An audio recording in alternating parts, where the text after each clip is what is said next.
최근에 뉴스에 굉장히 깜짝 놀랄 소식이 하나 있어요. 바로 일본 관광객들이 우리나라에 와서 쌀을 사간다는 겁니다. 아니, 심지어는 쌀을 사기 위해서 여행을 오기도 한대요.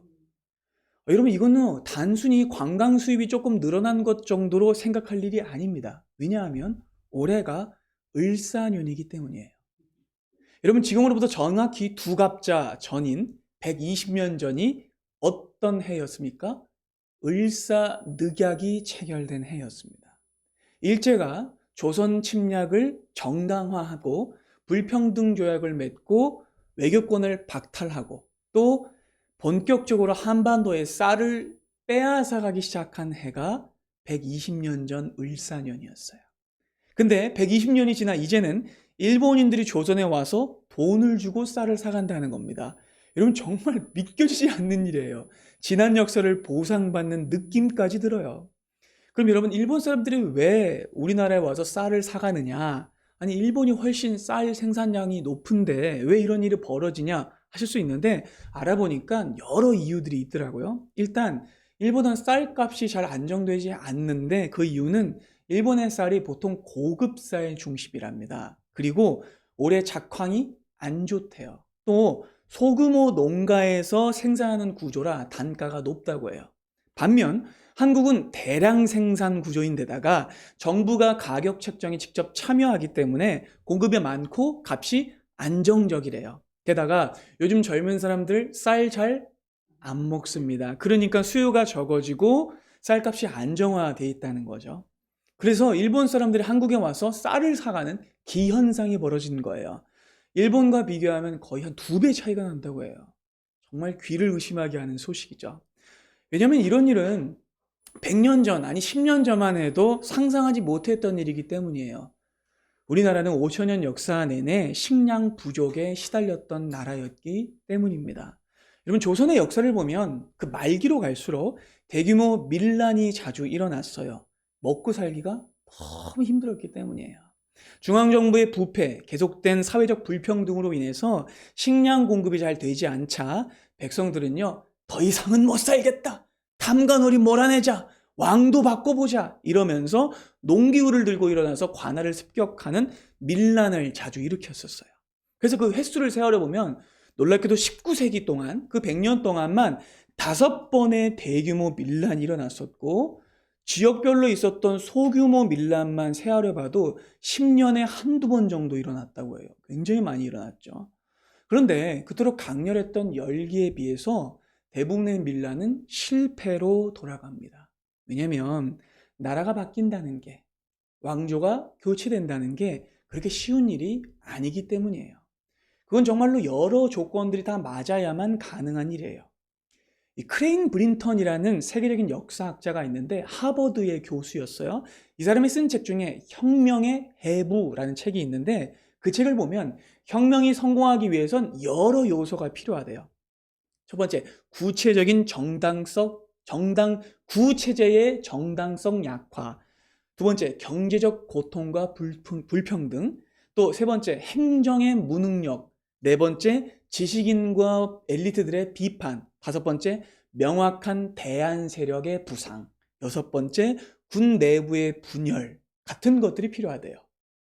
많은 조건들이죠. 그러니까 이런 요건들이 전부 다 들어맞아야만 혁명이 성공할 수 있다는 거예요. 그래서 대부분의 경우 혁명이 되지 못하고 밀란과 반란으로 그쳤어요. 아무리 반란군의 머릿수가 많고 권력 교체의 열망이 강하다고 해도 그것만으로는 나라를 뒤집을 수 없어요. 뒤엎을 수 없어요. 게다가 이 반란군은 기존 중앙군에 비해서 조직력이 떨어지죠. 그렇죠? 게다가 대부분의 경우 민초들이기 때문에 군사 경험이 적고 효과적인 전투를 잘 하지 못해요. 또 대부분의 경우는 이 반란군 안에 배신자가 있어요. 그렇죠? 배신자가 반란을 고발하면 자기의 이 팔자를 고칠 수 있기 때문에 그런 일들이 자주 벌어졌죠. 그리고 그 첩보를 들은 중앙정부가 발빠르게 군대로 대응하기 때문에 아무리 명분과 세력이 강한 반란이라고 해도 대부분의 경우 미수에 그치거나 진압되고 마는 것이죠. 그중 하나로 홍경래의 난이라는 게 있어요. 끄덕끄덕. 국사시가 다 배웠으니까. 이 사건이 일어난 게 19세기 초인데 당시 조선은 엉망진창이었어요. 왕의 외척 세력이 주도권을 전부 다 가지고 있었고 흉년이 계속 이어졌고 과도한 세금 징수와 사회적 차별이 극심했기 때문이에요. 그래서 밀란이 일어나고 마는데 이제까지는 볼 수 없었던 굉장히 규모가 큰 형태였어요. 이때 수가 거의 한 3천에서 6천 정도 됐다고 합니다. 이 밀란의 주동자였던 홍경래는 뛰어난 리더십을 갖춘 사람이었는데 이 반란 세력은 홍경래의 지휘에 따라서 평안북도 정주부터 시작해서 각기 요충지를 점령하면서 빠르게 엄청난 세력을 이뤘어요. 그리고 홍경래는 백성들의 절대적인 지지를 받으면서 마치 왕으로 추앙받았어요. 하지만 그 분위기는 오래가지 않았습니다. 결국 반란 세력은 반군에 의해서 5개월 만에 진압되고 말죠. 홍경래는 전투 중에 사망하고 말았고 그를 따르던 대부분의 백성들은 처형되고 노비로 전락했습니다. 당시 사람들은요, 새로운 왕을 원했어요. 그러나 그 왕은 왕이 되지 못했습니다. 그 열망만으로 나라를 바꾸지는 못했다는 거죠. 그런데 여러분, 이와 유사한 일이 오늘 본문에서 벌어지고 있어요. 자, 오늘의 본문 사건은요, 지난 오병이어 사건 직후에 벌어지는 일인데 본문의 첫 구절을 보시면 기적을 행하신 예수님이 재촉해서 제자들을 호수 건너편으로 건너보내시고는 사람들을 서둘러서 집으로 다 돌려보내시는 장면이 등장해요. 이 장면을 언뜻 보면 이제 밥 다 먹고 이게 해가 졌으니까 예수님이 사람들을 돌려보내시는구나 하실 수 있는데 아니에요. 사실 이 사건은 전에 없이 위험하고 심각한 상황이었습니다. 왜냐하면 이것이 대규모 민중 봉기로 이어질 만한 상황이었기 때문에. 여러분 생각해 보세요.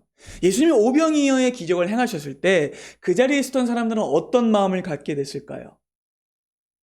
한 끼 배불리 잘 먹었다. 잘 먹었습니다. 다음에도 또 이런 자리에 있으면 초대해 주세요. 다음에는 저도 깡냉이라도 좀 들고 오겠습니다. 안녕히 계세요. 그러고 갔을까요? 아니에요. 사람들의 마음속에는 혁명의 불길이 타올랐을 겁니다. 왜냐하면 당시 상황이 혁명을 일으키기에 최적의 상황이었기 때문입니다. 자, 당시 무리들은요, 세례 요한이라는 선한 지도자를 헤롯이라는 악한 목자 왕에게 잃어버렸어요. 그래서 그들은 로마 황제와 헤롯이라는 왕에 대한 강한 분노와 반발심을 막 가지고 있었어요. 그런데 자기들 앞에 세례 요한보다 더 뛰어난 목자이자 왕이 되실 만한 분이 계세요. 그리고 그분은 무려 조그만 도시락 하나로 남자만 5천 명을 먹이는 기적의 마술사예요. 완벽한 대안이죠. 이보다 좋을 수는 없어요. 근데 여기 끝이 아니에요. 그분은 엄청난 언변의 능력을 가지고 계실 뿐만 아니라 심지어는 힐링 능력까지 갖고 계세요. 그러니까 만약에 전쟁을 할 때 이분이 손을 대면 다 낫는 거예요. 게다가 그분에게는 그분과 유사한 능력을 가진 제자들이 12명이나 있어요. 와! 그리고 여기에 모인 사람들은 남자만 5천 명. 자, 여러분 뭡니까? 혁명이죠. 예수님을 왕으로 옹립한 다음 5천의 군사가 헤롯의 왕궁으로 쳐들어가서 헤롯의 목을 베고 독립전쟁을 일으키는 겁니다. 그 자리에 있었던 사람들은요, 오병이어 기적을 본 즉시 배불러 하는 것만이 아니라 마음속으로 이렇게 외쳤을 거예요. 이분이야말로 우리가 원하던 왕이다. 같은 사건을 기록한 요한복음 6장은요, 이렇게 말하고 있어요. 한번 볼까요? 그 사람들이 예수께서 행하신 이 표적을 보고 말합니다. 이는 참으로 세상에 오실 그 선지자다 라고 하고 예수께서 그들이 자기를 억지로 붙들어 왕으로 삼으려는 줄 아시고 다시 혼자 산으로 떠나가십니다. 여러분, 그래서 주님이 급히 그들을 모두 흩어버리신 거예요. 주님은요, 좀 전과는 완전히 다르게 행동하세요. 여러분 보세요. 지금까지 조급해하는 건 주님이 아니라 제자들이었어요. 그렇죠? 제자들은 전도 여행을 다녀왔기 때문에 너무 피곤했어요. 쉬고 싶었어요. 배도 고팠어요. 그래서 이렇게 말했어요. 주님, 이제는 그만 좀 하시고 좀 사람들 좀 돌려보내요. 이제 좀 심하게 하세요. 라고 했었어요. 그때 주님은 조급해하는 제자들과는 전혀 다른 모습이셨어요. 주님은 차분하게 말씀하셨어요. 너희가 먹을 것을 주어라. 그렇죠? 그리고는 제자들이 음식을 찾아올 때까지 느긋이 기다리고 있었어요. 근데 그랬던 주님이 지금은 완전히 다르게 행동하세요. 매우 급박하게 행동하십니다. 마치 무엇에 쫓기는 것처럼 서둘러 행동하시고 사람들을 전부 흩어버리시는 거예요. 그 이유는 어느새 그 장소가 예수 그리스도의 십자가 구원을 예고하는 장소가 아니라 혁명군 발대식 장소로 변질되고 있었기 때문이에요. 깨달으십니까? 만약 지금 이 사람들을 흩어버리지 않는다면 이 흥분한 사람들이 농기구, 각종 연장들 챙겨들고 예수님을 왕으로 세우고 독립전쟁을 시도할 판입니다. 그리고 그렇게 되면 예수님의 구원 계획은 위태로워져요. 그리고 이 사람들은 다 죽고 말 거예요. 그래서 주님은 무리를 급히 흩어버리신 겁니다. 아마 주님은 빨리 집에 돌아가라고 막 소리치면서 단호한 표정과 말투로 거의 화를 내시는 것처럼 사람들이 등을 떠미셨을 거예요. 그런데 그 전에 주님은요, 제자들에게 이렇게 말씀하세요. 내가 사람들을 보내는 동안 너희들은 나보다 먼저 건너편으로 가라 라고 말씀하세요. 그리고 여러분, 이것이 본문의 핵심이에요. 본문의 핵심은 예수님이 사람들을 흩어보내시는 것을 넘어 제자들을 건너편으로 보내시는 것에 있어요. 그래서 여러분, 주님은 왜 제자들을 건너편으로 보내신 걸까요? 그 이유는 제자들마저 그 분위기에 휩쓸리고 있었기 때문입니다. 무리들은 그럴 수 있어요. 예수님이 누구신지 모르는 데다가 그들이 원하는 건 세속적인 것들이기 때문에 그들은 그럴 수 있어요. 근데 제자들은 그러면 안 됩니다. 주님께서는 제자들마저 자기를 생명의 떡으로 바라보는 것이 아니라 물리적인 떡이나 주는 세속 왕으로 인식하고 있음을 아셨어요. 그래서 위기였던 거예요. 여러분, 이건요, 예수님이 지금까지 해오신 제자 훈련이 전부 물거품으로 돌아갈 정도의 위기였던 거예요. 그래서 주님은요, 제자들의 헛된 기대를 버리게 하기 위해서 그들을 사람들에게 분리시켜서 먼저 건너편으로 가게 하시는 거예요. 그리고 여기에는 그게 두 가지 목적이 있습니다. 오늘 설교를 통해 그 두 가지를 살펴볼 텐데, 첫 번째는 제자들이 자신들의 기대와 생각을 버리는 것이었습니다. 두 번째는 제자들이 예수님을 바로 보는 것이었습니다. 다시 한번요. 첫 번째는 제자들이 자기들의 생각과 기대를 버리는 것이었고, 두 번째는 제자들이 예수님을 바로 보고 믿는 것이었습니다. 첫 번째, 먼저 주님은요, 제자들이 자기들의 기대와 생각을 버리길 원하셨어요. 여러분, 지금까지의 상황을 한번 생각해 봅시다. 제자들의 입장에서 한번 생각해 보는 거예요. 제자들은 아마 지금까지 하나님의 나라에 대해서 예수님께 배웠지만 주님의 의도와는 전혀 다른 이해를 가지고 있었을 거예요. 그들은요, 예수님이 하실 일이 이스라엘이라는 나라의 정치적 독립과 주권 회복이라고 믿었어요. 그리고 그 일을 위해 자기들이 선택받았다고 생각했습니다. 마가복음 10장, 이 뒤에이죠. 10장에 가면 제자들 사이에서 큰 싸움이 벌어진 일이 나오는데 야고보와 요한이 다른 제자들 앞에서 이렇게 말해요. 주님이 이스라엘의 왕권을 회복하시면 저희 형제를 제일 높은 자리에 세워주세요 라는 인사청탁을 하는 장면이 등장해요. 그리고 이 말 때문에 제자들 사이에 싸움이 벌어집니다. 거의 뭐 멱살 잡듯이 했던 것 같아요. 야, 네가 뭔데 나보다 높은 자리를 가? 내가 예수님 시다 더 많이 했어. 그리고 야, 너는 4월에 부름받았지, 나는 1월에 부름받았어. 이러면서 내가 더 높은 자리 할 거라고 싸웠어요. 나중에 장면을 통해서 밝혀지겠지만 제자들은요, 이뿐만이 아니라 예수님이 부활하시고 난 뒤에도 예수님이 가져오실 나라가 이스라엘의 정치적 나라라고 생각했어요. 그러니 당연히 이때도 그렇게 생각했던 거죠. 제자들은 아마 이 오병이어 사건이 본격적으로 자신들이 예수님을 도와 혁명을 시작할 시작점으로 생각했을 거예요. 여러분 생각해 보세요. 게다가 제자들은요, 그런 생각을 할 수밖에 없는 게 지금 직전까지 어디를 다녀왔어요? 전도 여행, 하드 트레이닝을 받고 왔어요. 그리고 그 하드 트레이닝을 받으면서 엄청난 능력이 자신들의 손으로 나가는 걸 봤어요. 갈릴리 전역을 돌아다니면서 회개를 전파했고 귀신을 내쫓았고 병든 사람들을 고쳤어요. 그러니까 이 경험이 제자들의 자의식을 더 팽창시켰다라는 거예요. 잘못된 인식을 더 악화시켰다라는 거예요. 그러니까 제자들은요, 지금까지 일어난 모든 일들이 예수님이 자신들을 훈련한 모든 과정이 바로 이것을 위해서라고 생각했던 거예요. 왜냐하면 여기 모인 사람들은요, 다 제자들의 얼굴 보고 찾아온 사람들이거든요. 그렇죠? 그리고 원근 각지에 모인 사람들이 남자만 5,000명. 그러니까 제자들은요, 좀 전에 전도 여행이 예수님이 군대를 모병하신 것으로 생각했을 거라는 거죠. 그리고 많은 사람들이 모여있는 중에 오병이어 기적, 지금까지 중에 가장 스케일이 큰 기적을 행하시니 세상에 가슴에 뽕이 차오르는 거예요. 예수님은 하나님 나라에 대한 말씀을 하시거든요. 광야에서 떡을 먹이시는데 그 모습을 보니까 누가 떠올라요? 옛날에 위대한 해방 지도자 모세가 떠오르는 겁니다. 제자는 이렇게 생각했을 겁니다. 주님이 이제 드디어 거사를 시작하시려나 보다. 이제 우리에게 높은 자리 하나씩 주시고 헤롯 왕궁으로 쳐들어가게 하시려나 보다 라고 생각했을 거예요. 그리고 그 엄청난 군중들이 막 들끓고 있는 그림은요, 장관이었을 거예요. 여러분, 왜 생각해 보세요. 그 막 아드레날린이 막 뿜뿜 터지고 도파민이 막 터지는 장면인 거예요. 왜 그 영화 같은 데 보면 막 혁명군들이 막 도일해지고 막 창을 들고 우와 깃발을 흔들고 막 그럴 때 그 모습을 바라보고 있는 주인공이 360도로 이제 회전쇼트로 딱 잡으면서 막 하는 음악들과 함께. 여러분, 제자들은요 아마 그런 마음을 받았을 겁니다. 그런 느낌. 여러분, 근데 주님께서는요 제자들은 그런 기대를 찬물을 확 끼얹으세요. 주님은 제자들에게 당장 뭐 하고 있어?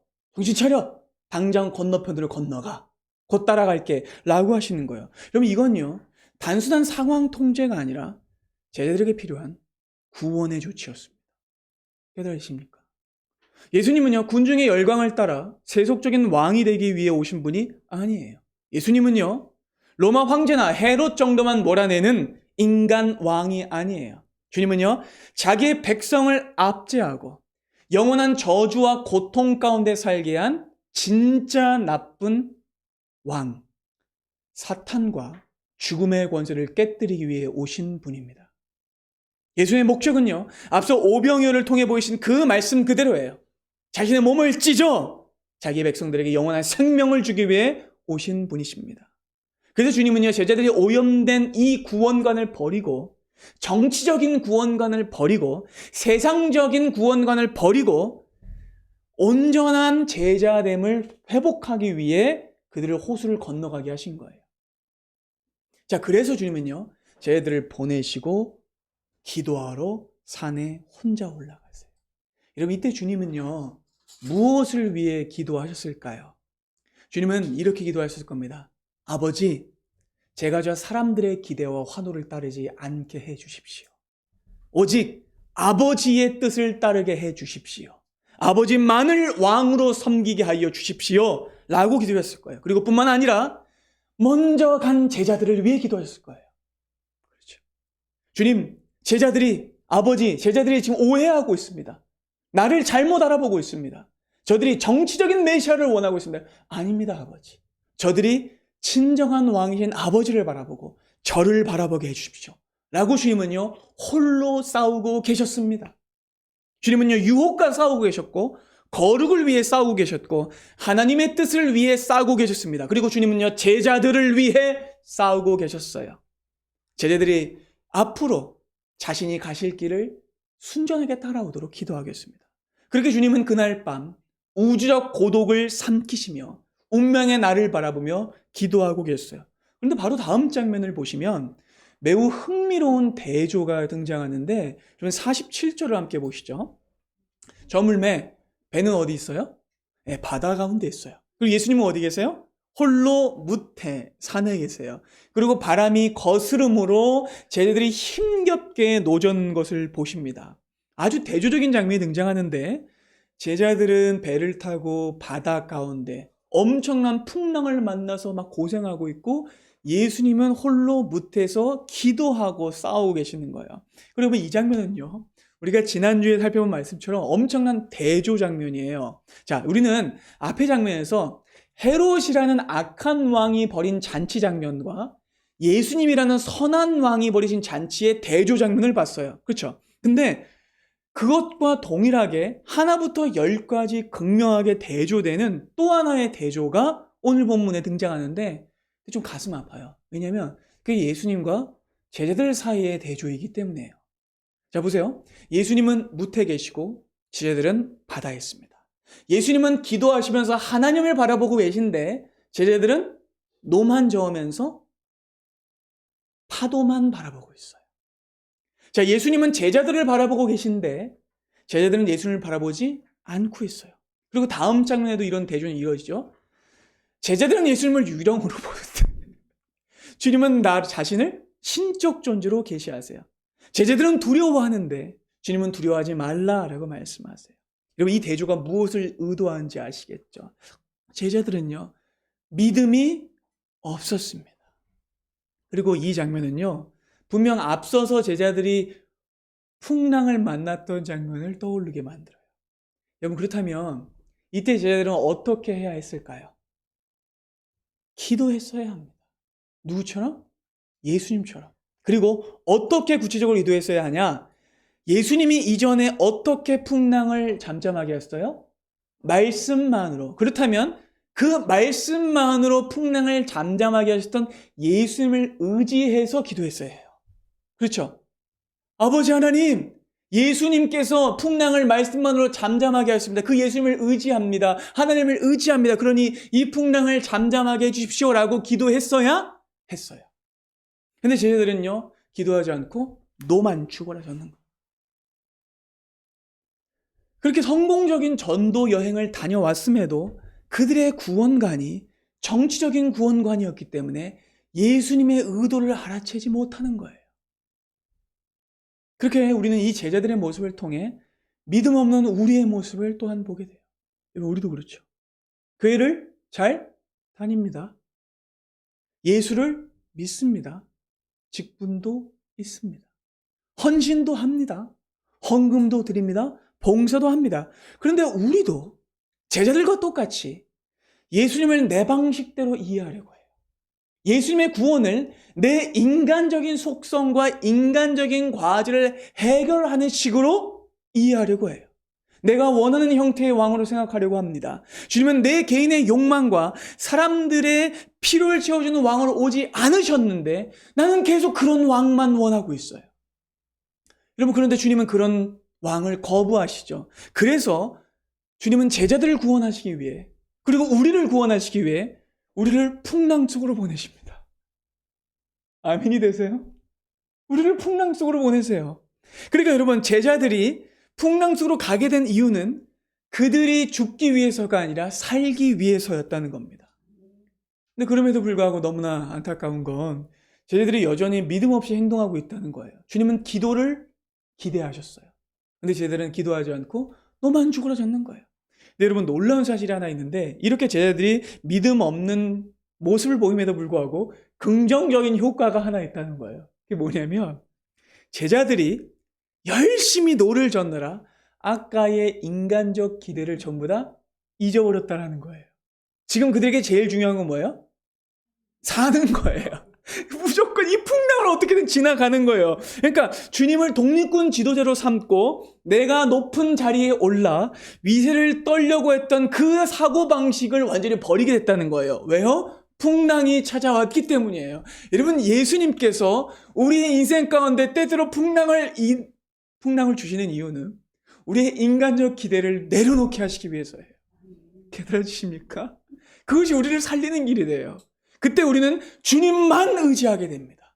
주님만 붙잡게 됩니다. 그 놀라요, 여러분.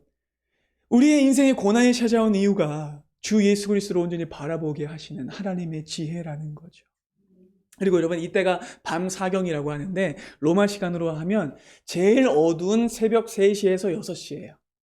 이때 쟤들은요, 바람과 싸우고 파도와 싸우고 녹초가 됐어요. 그래서 아까의 어깨뽕이 다 빠졌어요. 네? 그리고 정말 이때 쟤들은 죽을 것 같이 힘들었을 겁니다. 쟤들은 이런 하루를 보냈어요. 막 너무 힘들어. 근데 주님께서 오병이어 기적을 행하셔가지고 막 올라가. 그러다가 또 어때요? 풍랑을 맞아서 쭉 내려가. 이런 하루를 보내고 있었어요. 그런데 그랬던 제자들이 어느새 자신들을 넘어지게 만들 가짜 기대, 잘못된 구원의 소망을 전부 다 털어내고 있는 거예요. 풍랑을 만나. 개인적 욕망이 전부 털리고 진이 빠지게 된 거예요. 쟤들은 그 순간 단 한 가지만 바라봤을 겁니다. 이것만 지나가라. 살자. 그 소원 하나만 있었을 거예요. 쟤들은 도대체 무슨 일이 벌어진지도 모르고 놀랍게도 주님의 의도를 따라가는 경험을 하게 됩니다. 믿음이 없었음에도 불구하고 불신앙을 버리게 되는 그런 일을 겪게 돼요. 그래서 주님이 제자들을 건너가게 하신 거예요. 두 번째, 주님이 제자들을 그 바다 호수 건너 가게 하신 이유는요, 제자들이 자기를 바로 보고 바로 믿게 하시길 위해서입니다. 그래서 주님은 어떻게 하시냐면 바다 위를 걸어 오시는 거예요. 48절부터 보겠습니다. 바람이 거스름으로 제자들이 힘겹게 노젓는 것을 주님께서 어떻게 하십니까? 보십니다. 밤 사경쯤에 바다 위로 걸어서 그들에게 오셔서 지나가려고 하십니다. 근데 제자들이 그때 예수님이 바다 위로 걸어서는 걸 보고 누렁인가 하고 막 소리를 질러요. 그들이 다 예수를 보고 놀랐대요. 2번이나 반복하고 있어요. 이에 예수께서 곧 그들에게 말씀하십니다. 안심하라. 내니 두려워하지 말라. 자, 주님께서 이제 제자들을 구하기 위해서 높은 곳에서 내려오십니다. 상징적이죠? 높은 곳에서 낮은 곳으로 내려오시는데 주님은 아주 의도적인 3가지 행동을 하세요. 이 3가지 행동은 모두 행동과 말씀이에요. 3가지 행동과 말씀을 통해 자기가 누구인지를 제자들에게 드러내십니다. 자, 첫 번째, 주님은 물 위를 걸어 오십니다. 여러분, 이 본문의 상황을 보고 제자들이나 우리는 다 이렇게 생각할 수 있어요. 지난번에 풍랑 사건과 관련이 있겠다. 근데 여러분, 분명한 차이점이 있는데 이번에는요, 주님이 배 안에 계시지 않고 어디 계세요? 배 밖에 계세요. 그리고 이번에 주님은요, 말씀으로 파도와 바람을 잔잔하게 하시는 것이 아니라 풍랑이 치는 와중에 그냥 차분히 걸어오세요. 어마어마한 풍랑이 치는데 태연히 걸어오십니다. 그리고 이 사건은 분명 과거 이스라엘 역사 안에서 가장 중요한 한 사건을 떠오르게 해요. 어떤 사건일까요? 이스라엘이 홍해를 건넌 사건입니다. 그런데 달라요. 무엇이 다릅니까? 그때는 물이 갈라졌어요. 그래서 마른 땅을 건너는데 지금은 주님이 어떻게 하세요? 땅을 가르시는 게 아니라, 물을 가르시는 게 아니라 아예 물 위로 걸어오십니다. 여러분, 그렇다면 이건 무슨 뜻일까요? 이분이 하나님이시다라는 뜻입니다. 그분이 바로 홍해를 가르셨던 그 하나님이시라는 겁니다. 지구상 어떤 사람도 물 위를 걸어올 수 없어요. 우리가 물 위를 걸을 필요 없습니다. 주님만 걸으실 수 있어요. 주님만 걸으셔도 되는 거예요. 그러니까 여러분, 주님은요, 다만 급해서가 아니라, 다만 제자들이 노를 젓고 풍랑에 휩쓸려가는 게 불쌍해서가 아니라 자신이 누구이신지를 드러내고 계신 거예요. 풍랑 중에도. 아멘. 그래서 여러분, 본문의 마지막 줄이 이렇게 말씀하고 있는 거예요. 그들이 그 떡 떼시던 일을 깨닫지 못하고 마음이 굳어졌다. 여러분, 이 말은요, 이 예수님이 물 위를 걸어오신 사건을요, 방금 전에 떡을 떼셨던 사건과 관련해서 연관지어서 생각해야 된다는 말이에요. 여러분, 주님이 광야에서 5,000명, 남자만 5,000명을 먹이신 건요, 단순한 무상급식이 아니었어요. 그리고 그 일 직후에 물 위를 걸어오신 사건도 초능력을 자랑하신 사건이 아니었어요. 자, 주님은요, 떡을 떼신 직후에 물 위를 걸어오십니다. 그렇다면 이것은 이분이 바로 그 옛날 이스라엘에게 만나를 내리시고 홍해를 건너가게 하신 하나님이시라는 겁니다. 깨달으십니까? 2번째입니다. 주님은 이제 그들을요, 지나가려고 하세요. 뭐라고요? 지나가려고 하세요. 근데 이걸 보고 예수님이 쌩 하신 건가? 이렇게 생각할 수 있는데 여러분, 그렇지 않아요. 예수님이 제자들을 모른 척하고 지나가시려고 했다는 말이 아니라 이 말씀 역시 구약의 아주 중요한 사건을 떠올리게 해줘요. 왜냐하면 구약에서 여호와 하나님이 자기를 드러내실 때 백성의 앞을 지나가신 사건이 있었거든요. 자, 그리고 그 가장 유명한 사건이 또 출애굽기에 등장합니다. 그리고 그 사건은요, 오늘 본문에 등장한 사건과 매우 닮아 있어요. 자, 여러분, 출애굽기 안에서 제일 비극적인 사건을 하나 꼽아보자면 금송아지 사건입니다. 알고 계시죠?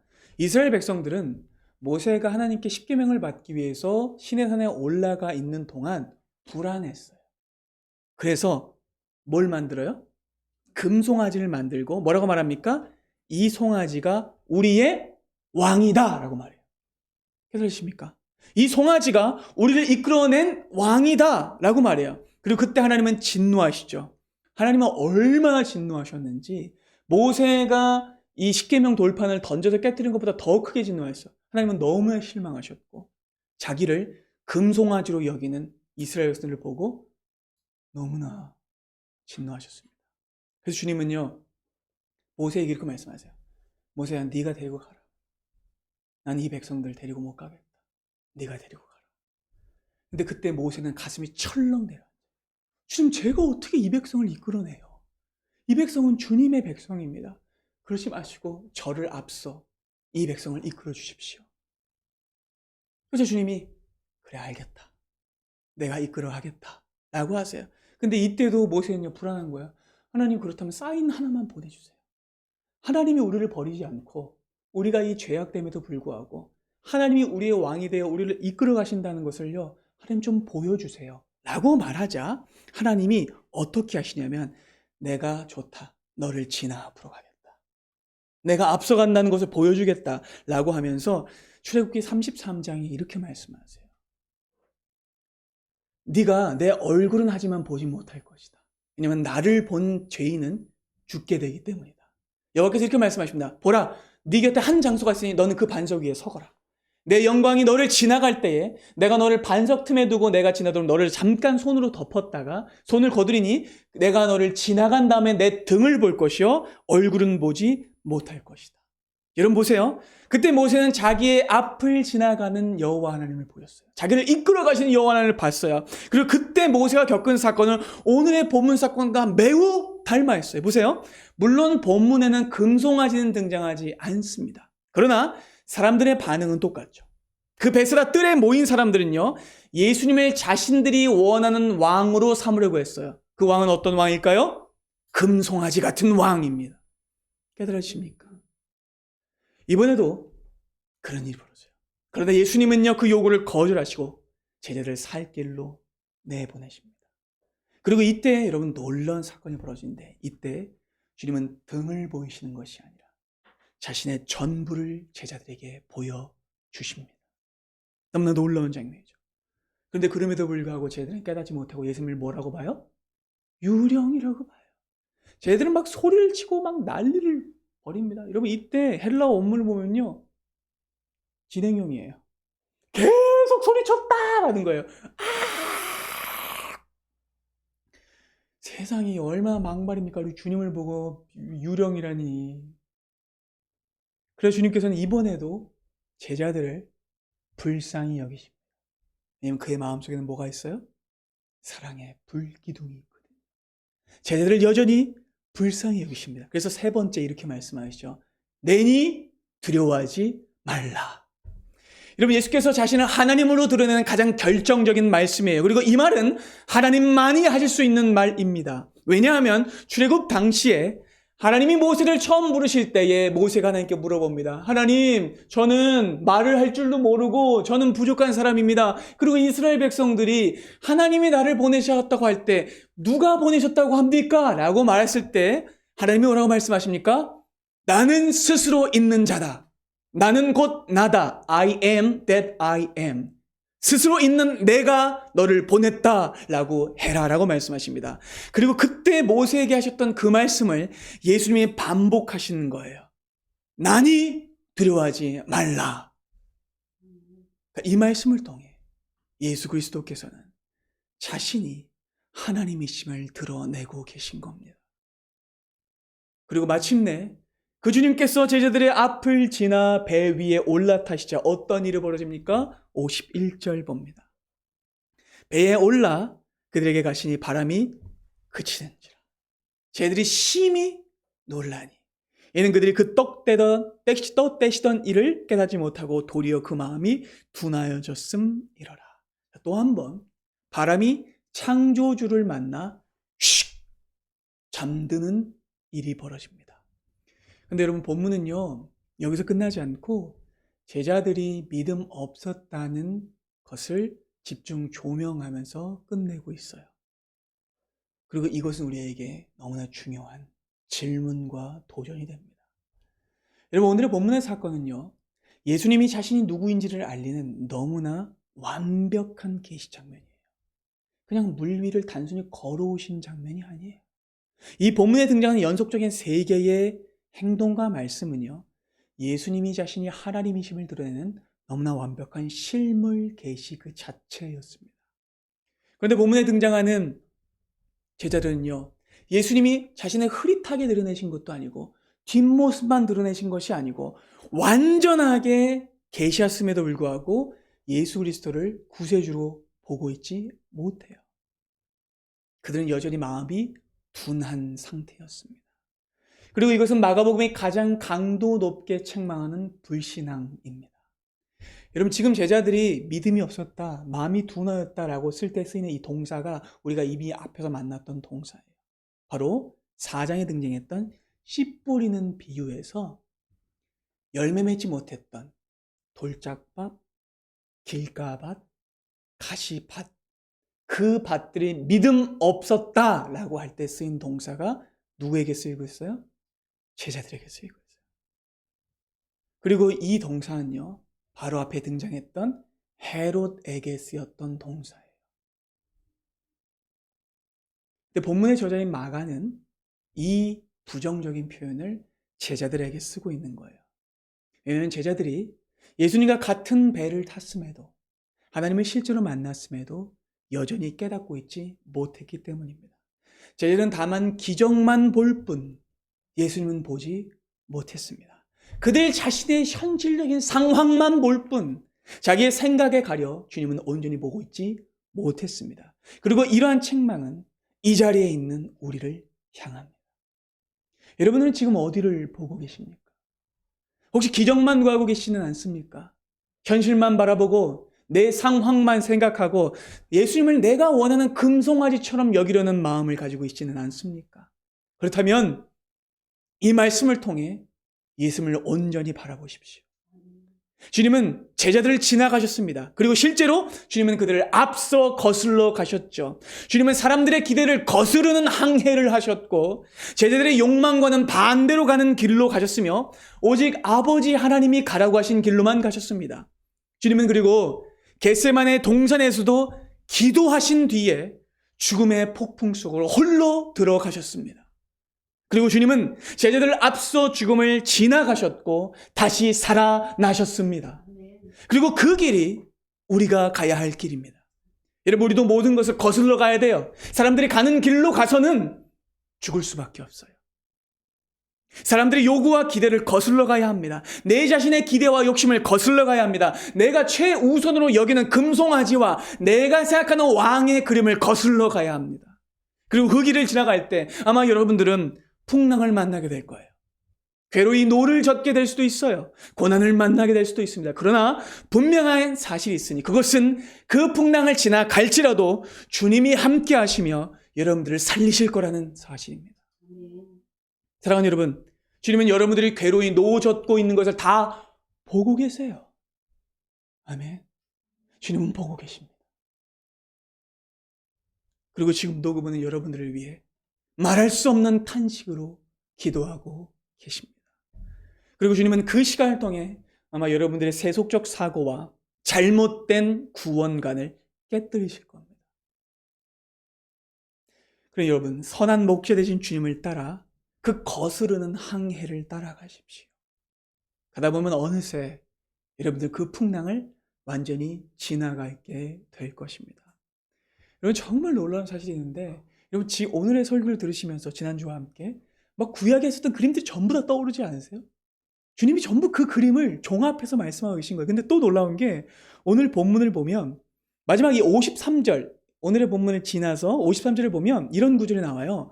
그들이 건너가 게네사렛 땅에 이르러 배에서 내렸다라는 구절이 나오는데 여러분, 이 구절이 시편 23편을 또 떠오르게 해요. 왜냐하면 푸른 초장에서 그들을 먹이셨던 예수님이 쉴만한 물가로 그들을 인도하셨기 때문입니다. 깨달으십니까? 그들은 어느새 사망의 음침한 골짜기를 지나 잔잔한 물가에 도착했습니다. 여러분, 초대교회 교부인 아우구스티누스는 이렇게 말했어요. 예수님은 파도를 밟고 오셨다. 그와 같이 예수께서는 인생에 넘치는 모든 혼란을 발 아래 밟아 버리셨다. 그렇다면 그리스도인들이 두려워할 것이 무엇이겠는가? 아멘. 사랑하는 여러분, 오늘은 부활주일입니다. 주님은 우리가 가장 두려워하는 죽음마저 밟으셨습니다. 그러니 두려워하지 마십시오. 바라기는 여러분들 자신의 욕망과 세상의 욕구를 뒤로하고 진정한 왕 되신 예수 그리스도를 따라 그 거슬러가는 항해를 해나가는 은혜가 이 한 주 동안 있기를 바랍니다. 기도하겠습니다.